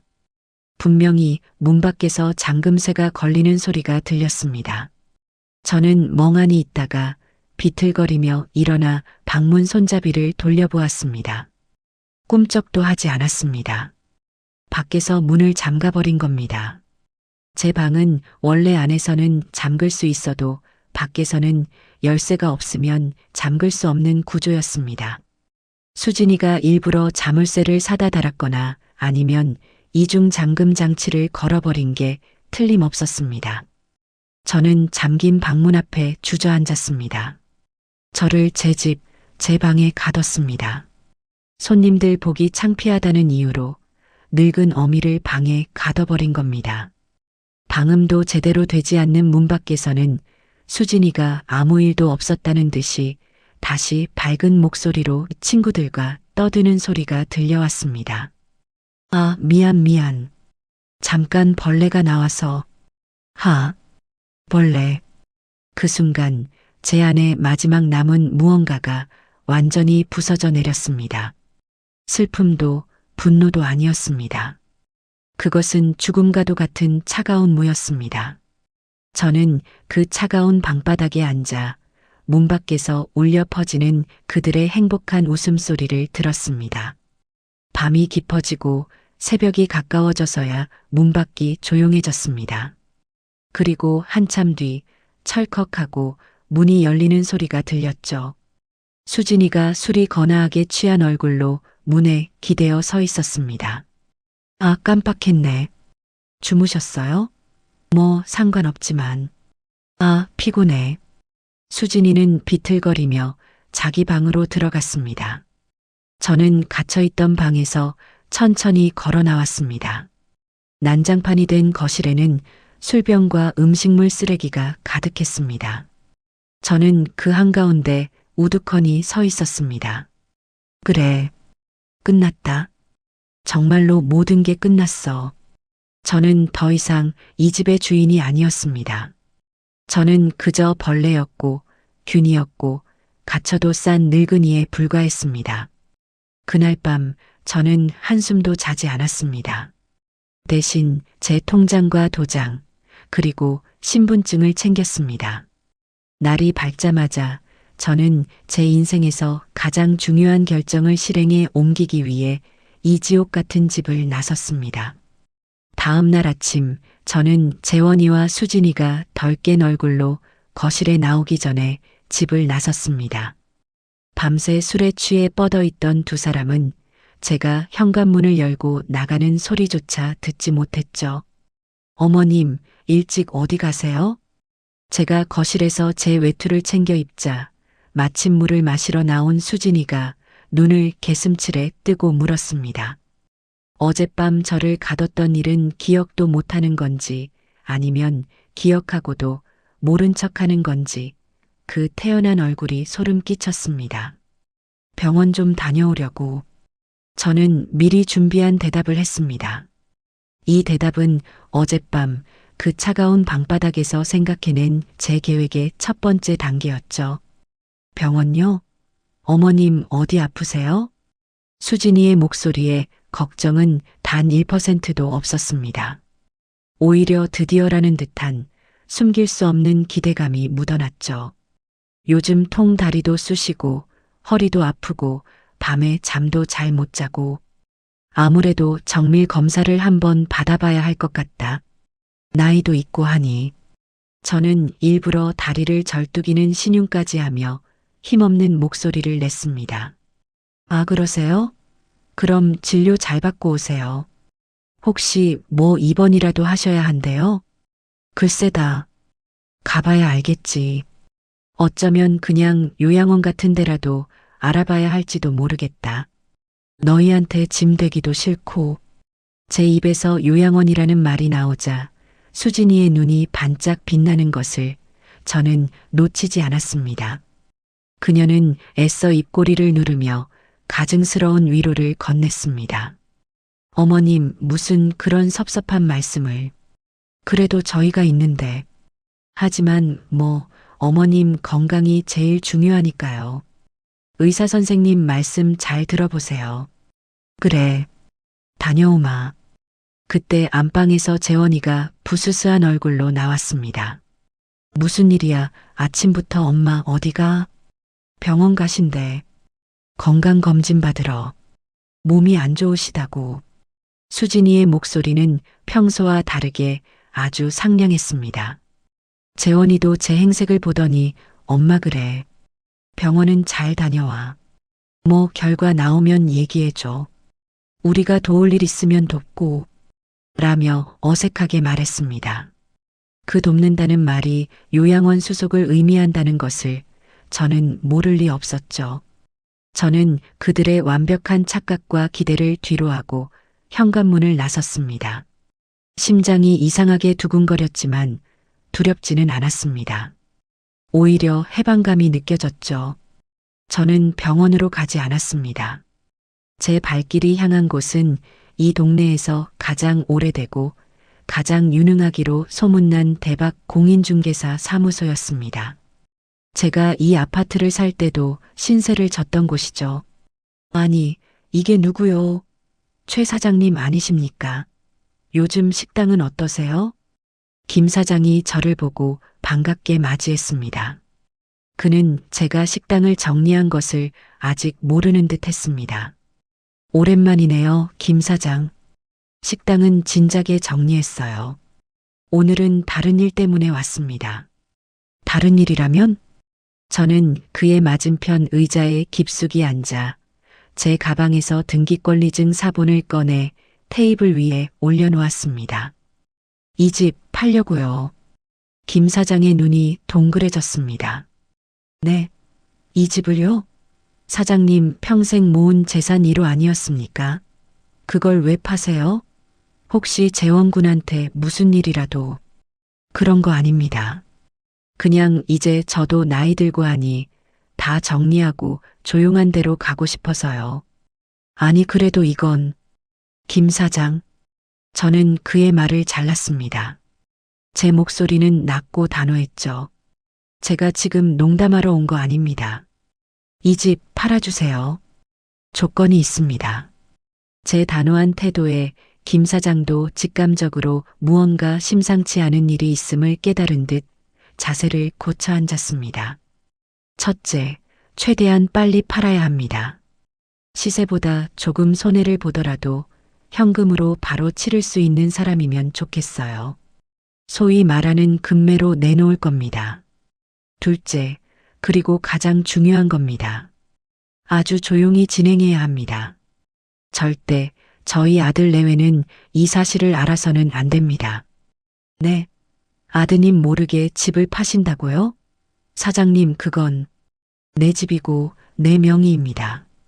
내가 팔겠다는데 문제될 거 없잖아요. 김 사장은 그저 제 요구대로만 해주시면 됩니다. 하지만 집을 보러 와야 할 텐데요. 식구들이 있는데 어떻게 몰래. 그건 걱정 마세요. 저는 미리 생각해둔 계획을 말했습니다. 아들 내외는 평일 낮에는 둘 다 출근합니다. 아침 9시부터 저녁 6시까지는 집이 비어요. 집 보러 올 사람은 무조건 그 시간 안에 하루에 한두 팀씩만 조용히 보도록 해주세요. 제가 그 시간엔 병원에 가 있든 산책을 하든 핑계를 대고 밖에서 기다리고 있겠습니다. 그리고 절대 오픈하우스 같은 거 안 됩니다. 동네에 소문나면 끝장이에요. 김 사장만 믿고 맡기는 겁니다. 김 사장은 제 얼굴을 한참이나 뜯어보더니 깊은 한숨을 내쉬었습니다. 알겠습니다, 사장님. 사장님이 그 정도까지 결심하셨다면 제가 이유를 캐물을 건 아니죠. 마침 이 아파트 이평수 현금 들고 대기하는 손님이 한 분 계시긴 합니다. 외국에서 들어오신 분인데 급하게 집을 구하고 계셨죠. 아마 시세보다 조금만 조정해 주시면 당장 계약하실지도 모릅니다. 잘 됐네요. 그분께 바로 연락하세요. 오늘 오후라도 당장 보여주실 수 있습니까? 오늘 오후요? 알겠습니다. 제가 시간 잡아보죠. 저는 김 사장에게 현관 비밀번호를 알려주고 부동산을 나왔습니다. 첫 번째 단추는 성공적으로 끼웠습니다. 제 다음 행선지는 은행이었습니다. 식당을 정리하고 받은 권리금과 퇴직금, 그리고 남편이 남긴 사망보험금까지 저는 그 돈을 한 푼도 쓰지 않고 차곡차곡 모아두었습니다. 재원이와 수진이는 제가 이 집 한 채가 전부인 돈 없는 늙은이라고 생각했겠지만 그건 그들의 엄청난 착각이었죠. 저는 주거래 은행이 아닌 집에서 한참 떨어진 다른 구의 은행 지점을 찾아갔습니다. 새로 계좌 하나 만들고 싶습니다.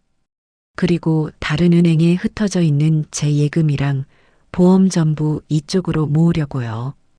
은행원은 제 나이와 행색을 보고 잠시 의아해했지만 이내 친절하게 업무를 처리해 주었습니다. 저는 그곳에서 인터넷 뱅킹과 OTP 카드까지 새로 발급받았습니다.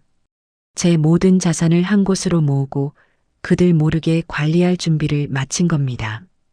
은행 일을 마치고 나오니 점심시간이 훌쩍 지나 있었습니다. 저는 근처 국밥집에서 뜨끈한 국밥 한 그릇을 시켜 먹었습니다.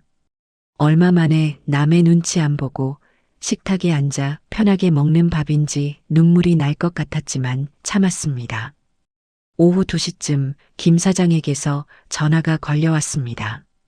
사장님, 방금 손님이 집 보고 가셨는데 아주 마음에 들어 하십니다. 말씀하신 대로 시세보다 조금 낮은 금매 가격을 말씀드렸더니 그 자리에서 바로 계약하겠다고 하십니다.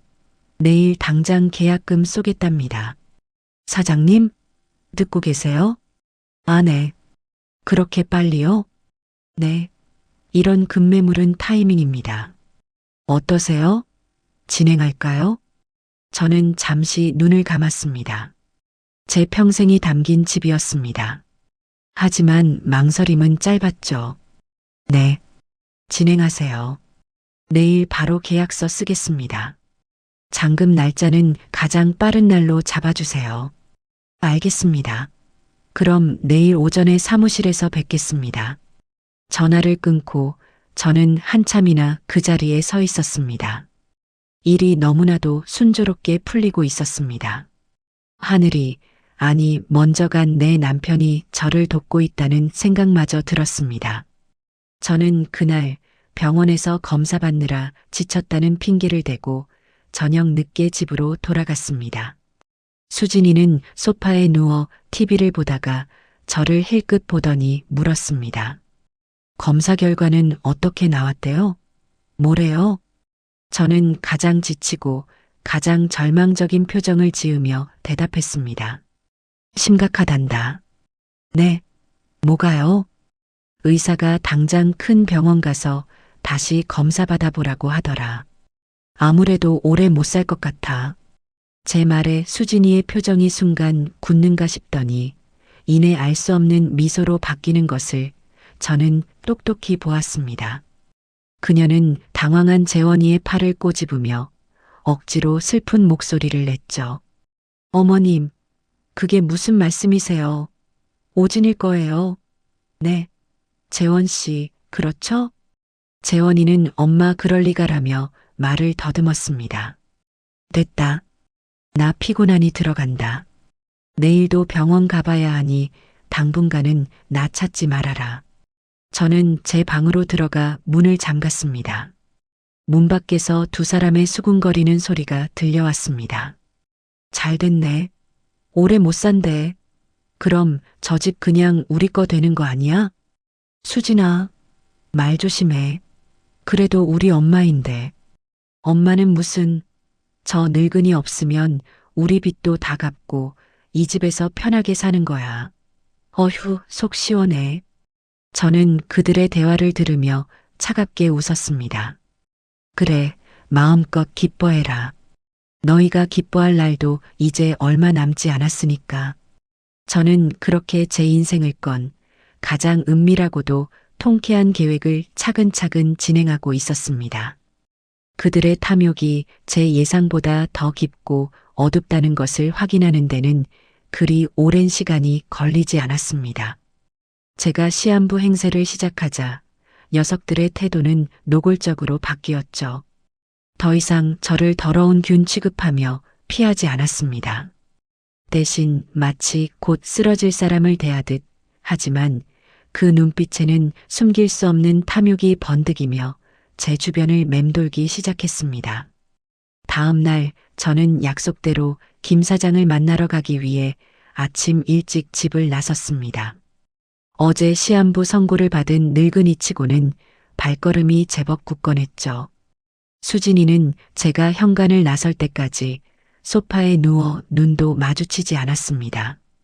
병원 잘 다녀오세요라는 입에 발린 말조차 하지 않더군요. 제가 오늘 내일하는 마당에 잘 보일 필요도 없다고 생각했겠죠. 부동산 사무실에 도착하니 김 사장과 어제 집을 보고 간 부부가 저를 기다리고 있었습니다. 부부는 인상이 참 좋아 보였어요. 이런 사람들에게 제 집이 넘어간다는 것이 그나마 다행이라는 생각이 들었습니다. 사장님, 이분들이 어제 집 보시고 바로 계약하시겠다고 한 이 선생님 내외분이십니다. 아, 안녕하세요. 최말순입니다. 집이 낡았는데 좋게 봐주셔서 고맙습니다. 이 선생이라는 분이 웃으며 말했습니다. 아닙니다. 사모님, 집을 얼마나 깨끗하게 관리하셨는지 손볼 데가 하나도 없겠더라고요. 저희가 오히려 급하게 들어오게 되어서 죄송합니다. 저는 그 깨끗함이 누구 덕분인지 생각하며 쓴웃음을 지었습니다. 계약은 일사천리로 진행되었습니다. 김 사장이 며칠 밤낮으로 서류를 준비해 준 덕분이었죠. 저는 제 가방 깊숙한 곳에서 수진이가 그토록 찾아 헤매던 제 진짜 인감도장을 꺼냈습니다. 그리고 매매 계약서 위 매도인 최말순이라는 이름 옆에 망설임 없이 도장을 찍었습니다. 쾅 하고 도장이 찍히는 소리가 제 남은 미련을 끊어내는 소리처럼 선명하게 들렸습니다. 잔금 날짜는 이번 주 금요일로 하겠습니다. 괜찮으시겠습니까? 김 사장이 제안했습니다. 오늘이 월요일이니 불과 나흘 뒤였습니다. 네, 금요일이요? 저희는 좋습니다. 현금은 준비되어 있으니까요. 이 선생 부부가 흔쾌히 고개를 끄덕였습니다. 그럼 계약금은 지금 바로 사모님 계좌로 이체해 드리겠습니다. 잠시 후 제 주머니 속 낡은 휴대폰이 띠링하고 울렸습니다. 제가 어제 새로 만든 그 비밀 계좌로 제 평생 만져본 돈 중에 가장 큰 액수의 일부가 계약금이라는 이름으로 들어왔습니다. 저는 조용히 휴대폰 화면을 껐습니다. 모든 것이 순조로웠습니다. 그럼 금요일 오전에 이삿짐 센터랑 같이 오겠습니다. 잔금 치르고 바로 입주하는 걸로 알겠습니다. 네, 그렇게 하시죠. 그날 집이 좀 시끄러울 수도 있는데 양해 바랍니다. 저는 의미심장한 말을 남기고 부동산을 나왔습니다. 해가 중천에 떠 있었지만 제 마음은 오히려 차분했습니다. 이제 주사위는 던져졌습니다. 그날 저녁 저는 일부러 더 기운 없는 척 금방이라도 숨이 넘어갈 듯한 연기를 하며 집으로 돌아갔습니다. 아니나 다를까 재원이와 수진이가 거실에서 저를 기다리고 있더군요. 평소에는 거들떠보지도 않던 녀석들이었죠. 엄마, 왜 이렇게 늦게 왔어? 전화도 안 받고. 재원이가 걱정스러운 척 달려왔습니다. 어머님, 큰 병원은 예약하셨어요? 의사가 뭐래요? 수진이도 가짜는 연기를 펼쳤습니다. 저는 소파에 쓰러지듯 주저앉으며 한숨을 내쉬었습니다. 됐다, 다 소용없어. 의사가 마음의 준비를 하란다. 제 말에 재원이의 얼굴은 하얗게 질렸습니다. 엄마, 그게 무슨 말이야? 똑바로 말해봐. 하지만 수진이는 달랐습니다. 그녀는 재원이의 허벅지를 꼬집으며 왜 오버하냐는 듯한 눈빛을 보냈습니다. 그녀의 입꼬리가 미세하게 올라가는 것을 저는 놓치지 않았죠. 재원아, 엄마가 미안하다. 너 장가도 보냈으니 이제 다 됐다고 생각했는데. 저는 일부러 눈물까지 찔끔 보였습니다. 재원이는 엄마 라고 외치며 제 손을 잡았지만 수진이는 그런 재원이를 한심하다는 듯 쳐다보더군요. 그날 밤 녀석들은 제 시한부 선고를 기정사실로 받아들인 듯 했습니다. 아니나 다를까 그날 밤늦게 재원이가 조용히 제 방문을 두드리고 들어왔습니다. 녀석의 얼굴은 수심으로 가득 차 있었지만 그게 저를 위한 걱정은 아니라는 것을 저는 잘 알고 있었죠. 엄마 주무세요? 아니다.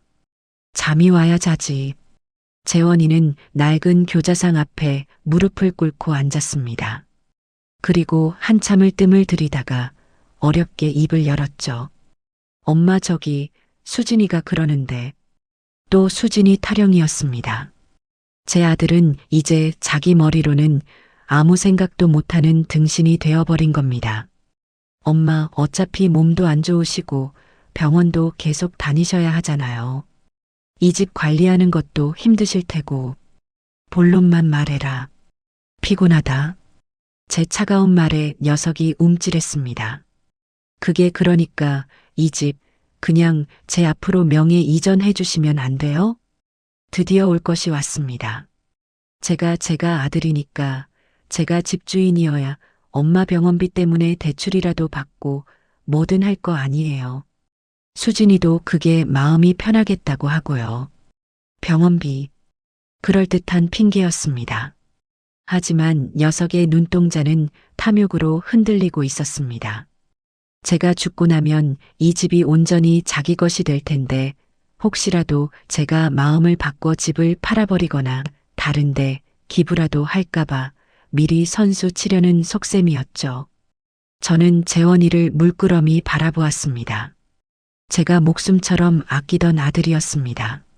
하지만 지금 제 앞에는 어미가 죽는다는데 병원비보다 집 명의를 먼저 걱정하는 낯선 남자가 앉아 있을 뿐이었습니다.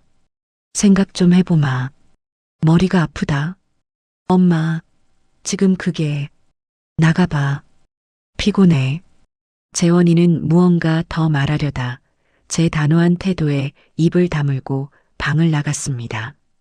저는 녀석이 문 밖에서 수진이에게 쪼르르 달려가 이실직고할 것을 알고 있었습니다. 그리고 제 예상은 틀리지 않았죠. 재원이가 나가고 채 1분도 되지 않아 제 방문이 거칠게 열렸습니다. 수진이었습니다. 그녀는 재원이와 달리 조금도 숨길 생각이 없다는 듯 불타는 눈으로 저를 쏘아붙였습니다. 어머님, 지금 뭘 더 생각하신다는 거예요? 재원 씨가 저렇게까지 말하는데 내 집이다. 내가 생각해서 결정할 거야. 어머님, 수진이가 제 앞에 바싹 다가앉았습니다. 똑똑히 들으세요. 어차피 어머님 저희가 모시고 살 거잖아요. 어머님 병수발 누가 하겠어요? 저 아니면 할 사람 있어요? 이 집 깔끔하게 저희한테 넘기세요. 그게 어머님도 편하고 저희도 어머님 정성껏 모실 수 있는 길이에요. 서로 좋은 게 좋은 거잖아요. 정성껏이라는 말에 힘을 주는 폼이 꼭 저를 협박하는 것처럼 들렸습니다. 싫다면? 제가 나지막이 묻자 수진이의 표정이 삽시간에 얼어붙었습니다. 그녀는 입꼬리를 비틀어 올리며 차갑게 웃더군요. 싫으시면요? 어머님, 지금 본인 상황 파악이 안 되세요? 의사가 마음에 준비하라고 했다면서요. 싫으시면 저희 그냥 분가할 거예요.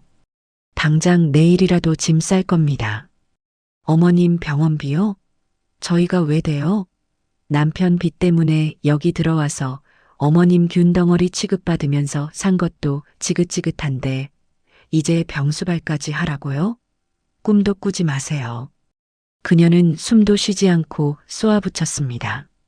어머님이 이 집을 팔아서 병원비를 쓰시든 길바닥에서 죽든 아니면 그 좋아하는 요양원에 기어 들어가시든 저희는 이제 상관 안 할 거예요.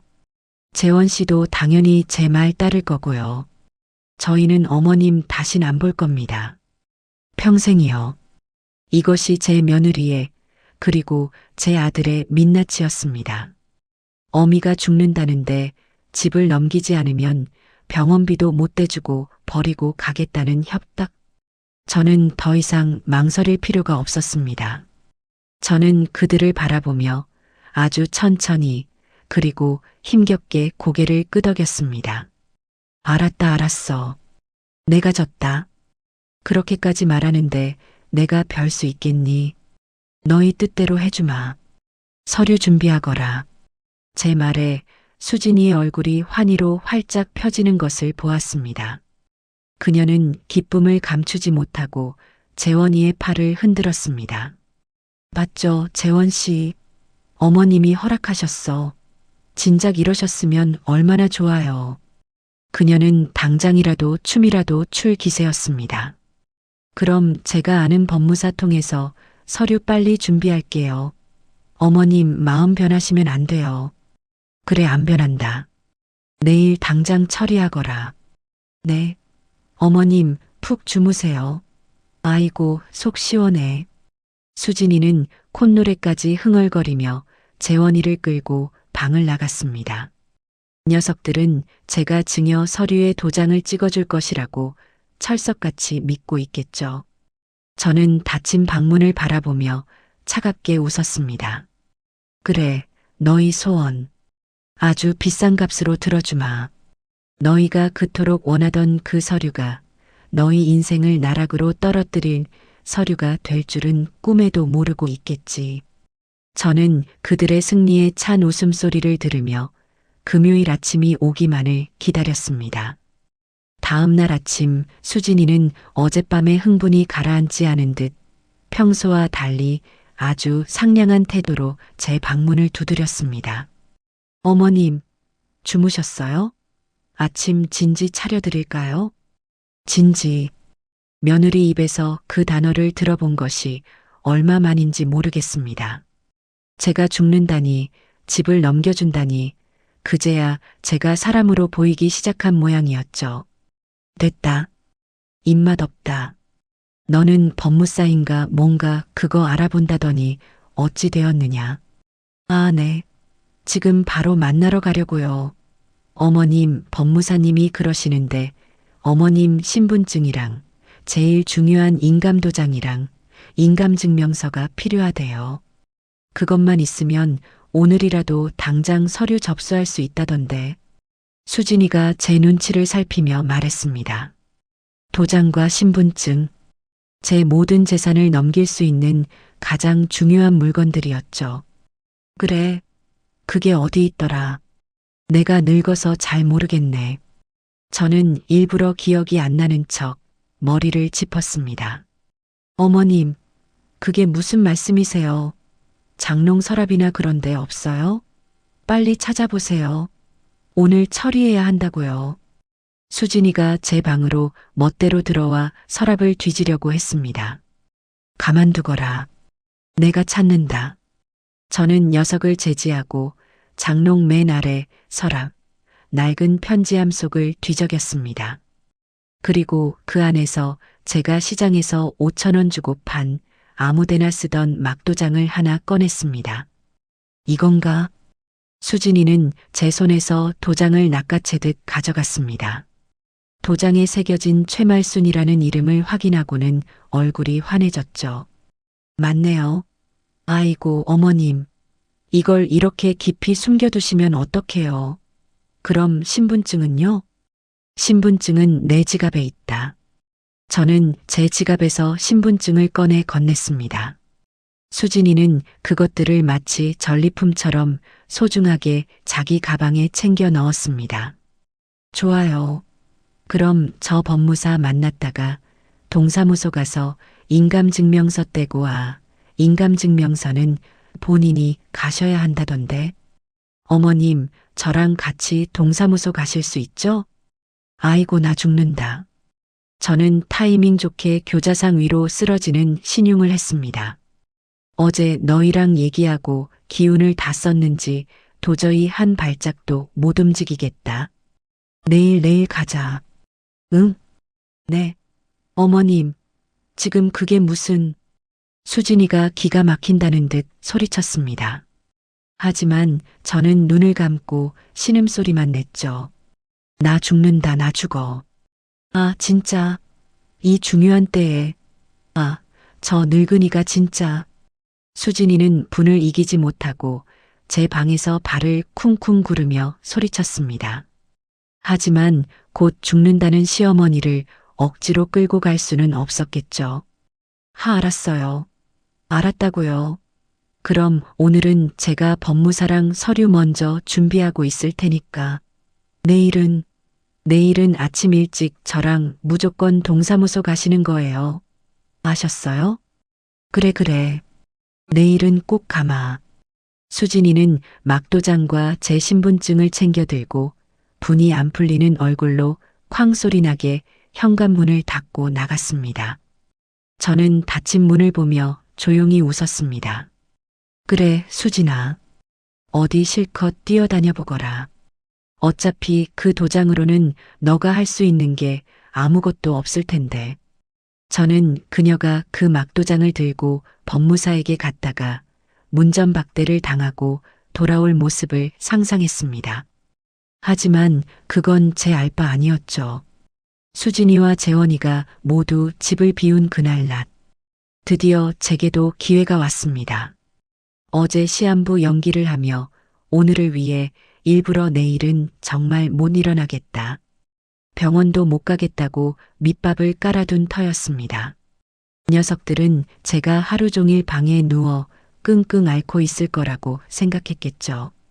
저는 자리에서 벌떡 일어났습니다.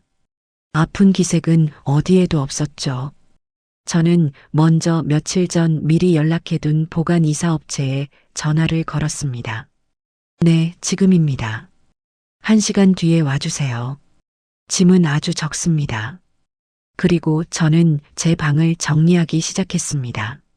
수진이가 그토록 경멸하던 제 낡은 옷가지들, 남편의 유일한 사진이 담긴 낡은 액자, 제 비밀 통장과 진짜 인감도장, 그리고 이 집의 등기권리증, 원본. 그 외에는 아무것도 챙기지 않았습니다.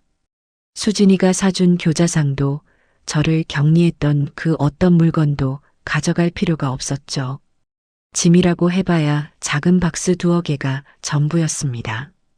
약속한 시간에 맞춰 작은 짐 보관이라는 스티커가 붙은 작은 트럭 한 대가 아파트 지하 주차장으로 조용히 들어왔습니다.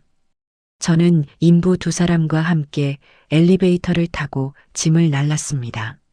모든 것은 30분도 채 걸리지 않았습니다. 이 짐은 금요일 오전에 제가 연락드리는 주소로 옮겨주시면 됩니다. 알겠습니다, 사모님. 그들이 떠나고 제 방은 텅 비었습니다. 서랍장도 옷장도 모두 비었죠.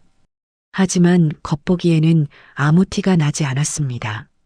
어차피 녀석들은 제 방문을 열어볼 생각도 제가 무엇을 가지고 사는지 관심도 없었으니까요. 저는 다시 침대에 누워 가장 고통스러운 표정으로 신음소리를 내기 시작했습니다. 아이고 나 죽는다. 아니나 다를까 저녁이 되어 돌아온 수진이는 불같이 화를 내며 제 방문을 열어젖혔습니다. 어머님, 지금 저 가지고 노셨어요? 이거 가짜 도장이잖아요. 법무사님이 이거 말고 인감도장 가져오셔야 한다고. 망신당한 거 알아요? 그리고 인감증명서는 본인이 직접 떼셔야 한다고요. 그녀는 제게 막도장을 집어던졌습니다. 내일은 정말 하늘이 두 쪽 나도 저랑 동사무소 가셔야 해요. 저 또 연차 썼으니까 딴말하기만 해봐요. 그땐 저 정말 어머님 머리끄덩이 잡고 끌고 갈 줄 아세요. 저는 덜덜 떨리는 목소리로 대답했습니다. 알았다. 내일은 꼭 가마. 수진이는 진짜 답답해. 라고 소리치며 문을 쾅 닫고 나갔습니다. 수요일 목요일. 이틀의 시간이 지옥처럼 흘러갔습니다. 저는 내일은 가자. 아이고, 오늘은 도저히 안 되겠다라는 변명으로 시간을 끌었습니다. 수진이는 이제 폭발하기 일보 직전이었습니다. 그녀는 제 방에 밥도 넣어주지 않았습니다. 동사무소 가시기 전까진 국물도 없을 줄 아세요. 라며 으름장을 놓았죠. 저는 며칠 전 사다 둔 빵으로 허기를 채우며 버텼습니다. 굶어 죽어도 이틀 뒤면 끝이었습니다. 목요일 밤 수진이가 제 방에 마지막 통첩을 하러 들어왔습니다. 어머님, 내일 아침 9시입니다. 9시까지 현관에 안 나와 계시면 저 정말 구급차 불러서 어머님 병원에 쳐넣어 버릴 거예요. 명예 이전이고 뭐고 그냥 금치산자 신청해 버릴 거라고요. 아셨어요? 금치산자. 제정신이 아닌 사람으로 만들어 재산을 빼앗겠다는 소리였습니다. 참으로 제 며느리다운 발상이었죠. 저는 앙상한 팔을 들어 그녀를 가리키며 말했습니다. 그래 내일 아침 9시에 꼭 가마. 약속한다. 흥, 두고 보죠. 수진이는 의심의 눈초리를 거두지 않고 방을 나갔습니다. 저는 그날 밤 한숨도 자지 않았습니다. 텅 빈 방 안에서 낡은 침대에 누워 40년 전 이 집에 처음 이사 왔던 날을 떠올렸습니다. 남편과 재원이의 손을 잡고 얼마나 기뻐하며 이 현관문을 열었던가. 여보, 나 잘하는 거 맞죠? 당신도 이해해 줄 거죠? 저는 어둠 속에서 조용히 물었습니다. 대답은 없었지만 저는 이미 답을 알고 있었습니다. 드디어 금요일 아침이 밝았습니다. 운명의 날 금요일 아침이었습니다. 저는 동이 트기도 전인 새벽 5시에 눈을 떴습니다. 이틀간 빵 몇 조각으로 연명했더니 백가죽이 등에 붙은 것 같았지만 정신은 오히려 더 맑았습니다. 어젯밤 수진이가 내일 아침 9시라는 시한부 통보를 했었죠. 녀석들은 제가 그때까지 방구석에서 끙끙 앓고 있을 거라 생각했겠죠. 저는 텅 빈 옷장에서 유일하게 남겨두었던 제 옷 중에 가장 단정하고 깨끗한 외출복을 꺼내 입었습니다. 아파서 누워있던 늙은이의 모습이 아니었죠. 조용히 방을 나와 거실로 향했습니다. 안방에서는 재원이와 수진이의 숨소리가 고르게 들려왔습니다. 저는 곧장 부엌으로 향했습니다. 그리고 수진이가 저에게 접근을 금지했던 그 깨끗한 메인 냉장고 문을 활짝 열었습니다. 각종 유기농 식품과 밀키트 사이에서 쌀통을 찾아냈습니다. 저는 제 몫의 쌀을 씻어 밥솥에 앉혔습니다. 그리고 냉동실 구석에 박혀있던 마른 멸치와 다시마를 꺼내 냄비에 넣고 육수를 내기 시작했죠. 수진이가 기겁하던 냄새나는 음식. 제 마지막 만찬은 된장국이었습니다. 보글보글 구수한 된장 냄새가 깨끗하던 부엌을 가득 채우기 시작했습니다. 저는 그동안 서름이라도 풀듯 일부러 환풍기도 켜지 않았습니다. 밥이 다 되고 국이 끓어오를 무렵 저는 식탁으로 향했습니다. 의자는 3개뿐이었죠.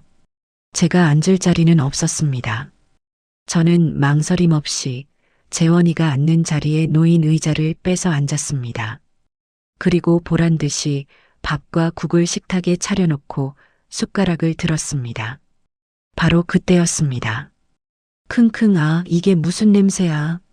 안방 문이 벌컥 열리며 수진이가 머리를 쥐어뜯으며 뛰쳐나왔습니다. 그녀는 부엌 식탁에, 그것도 재원이 자리에 버젓이 앉아 밥을 먹고 있는 저를 보고는 그대로 얼어붙었습니다. 어머님? 지금 뭐 하시는 거예요? 저는 고개도 들지 않고 밥 한 숟갈을 크게 떠 입에 넣었습니다. 밥 먹는다. 아니, 누구 마음대로 그 식탁에 앉으래요. 그리고 그 냄새는 또 뭐고. 당장 안 일어나세요. 수진이가 제게 달려와 숟가락을 빼앗으려 했습니다. 저는 숟가락을 놓지 않고 그녀의 눈을 똑바로 쳐다보았습니다. 내 집에서 내가 밥 먹는데 무슨 문제라도 있니? 제 목소리는 더 이상 죽어가던 늙은이의 것이 아니었습니다. 차갑고 단단했죠. 수진이는 제 달라진 태도에 순간 움찔했습니다. 뭐라고요? 내 집? 이거 오늘 당장 우리 집 될 건데. 어머님, 어제 약속 잊으셨어요? 9시에 동사무소. 약속? 아, 그거. 딩동. 제 말이 끝나기도 전에 현관 초인종 소리가 요란하게 울렸습니다. 수진이가 아, 누구야 아침부터. 재원 씨, 뭐 시킨 거 있어요? 라며 신경질적으로 현관 쪽을 바라봤습니다. 마침 잠이 깬 재원이도 무슨 일이야 엄마? 왜 거기 앉아 있어? 냄새. 라며 거실로 나오던 참이었습니다. 저는 숟가락을 천천히 내려놓고 자리에서 일어났습니다. 내 손님이다. 저는 멍하니 서 있는 두 사람을 지나쳐 현관으로 걸어갔습니다. 그리고 인터콤도 확인하지 않고 문을 활짝 열었습니다. 문 밖에는 제 예상대로 김 사장과 이 선생 부부가 서 있었습니다. 그리고 그들 뒤로는 파란색 작업복을 입은 이삿짐 센터 직원 대여섯 명이 늠름하게 대기하고 있었죠. 어머님, 이분들은 누구? 재원이가 당황해서 말을 더듬었습니다. 수진이는 이삿짐 센터 직원들을 보자마자 표정이 굳었습니다. 뭐예요? 저희 이사 안 가는데요. 잘못 찾아오셨어요. 김 사장이 정중하게 한 걸음 앞으로 나섰습니다. 잘못 찾아온 거 아닙니다. 사모님. 오늘 이 집 잔금 치르고 이사 들어오시는 날입니다. 여기 이 선생님 내외분이 새 집주인 되십니다. 네. 뭐라고요? 수진이와 재원이의 얼굴이 동시에 하얗게 질렸습니다. 수진이는 믿을 수 없다는 듯 저를 돌아보았습니다. 어머님, 이게 다 무슨 소리예요? 새 집주인이라니. 집을 팔았어요? 재원이의 목소리가 염소처럼 떨려 나왔습니다. 저는 제 평생 가장 환한 미소를 지어 보였습니다. 물론 그들에게는 악마의 미소처럼 보였겠죠. 그래, 팔았다. 거짓말 마세요. 어제 저랑 명예 이전하기로 약속했잖아요. 도장도 주고, 신분증도. 아, 그거. 저는 안주머니에서 제 진짜 인감도장과 진짜 신분증을 꺼내 보였습니다. 너가 가져간 건 그냥 시장에서 판 5,000원짜리 막도장이야. 신분증은 어젯밤 너가 잠들었을 때 지갑에서 다시 가져왔고. 뭐? 수진이는 그제야 모든 것을 깨달았다는 듯 비명을 질렀습니다. 이 늙은 여우가 감히 우릴 속여? 재원 씨, 뭐해? 저 늙은이 안 맞고. 재원이는 완전히 넋이 나간 채 저와 이삿짐 센터 직원들을 번갈아 보며 중얼거렸습니다. 엄마, 어떻게 우리한테 이럴 수 있어? 집을 팔아? 저는 그런 아들 녀석에게 천천히 다가갔습니다. 내가 너희한테 어떻게 이럴 수 있냐고? 제 목소리가 거실에 울려 퍼졌습니다. 김 사장도 새 집주인도 이삿짐 센터 직원들도 모두 우리를 주목하고 있었죠. 그 말 너희가 나한테 했던 짓을 생각하고 다시 해보렴. 저는 수진이를 똑바로 바라보았습니다. 수진아, 너 그랬지. 나랑 같은 밥상에서 밥 먹기 싫다고. 냄새나고 더럽다고. 내가 이 집에 있는 게 역겹다고 했지. 제 말에 수진이의 얼굴이 새빨갛게 달아올랐습니다. 김 사장과 새 집주인 부부의 표정이 싸늘하게 굳는 것이 보였습니다. 그래, 내 소원대로 해줬다. 저는 활짝 웃었습니다. 너가 그렇게 손도 대기 싫다는 시어머니 밥상, 이제 평생 볼 일 없게 해줬어. 저는 어제 미리 현관에 빼놓았던 제 작은 짐가방을 들었습니다. 여긴 이제 내 집 아니다. 너희도 마찬가지야. 저는 이삿짐 센터 직원들을 향해 고개를 까딱했습니다. 저기 안방이랑 건넌방에 있는 짐들. 저 두 사람 물건입니다.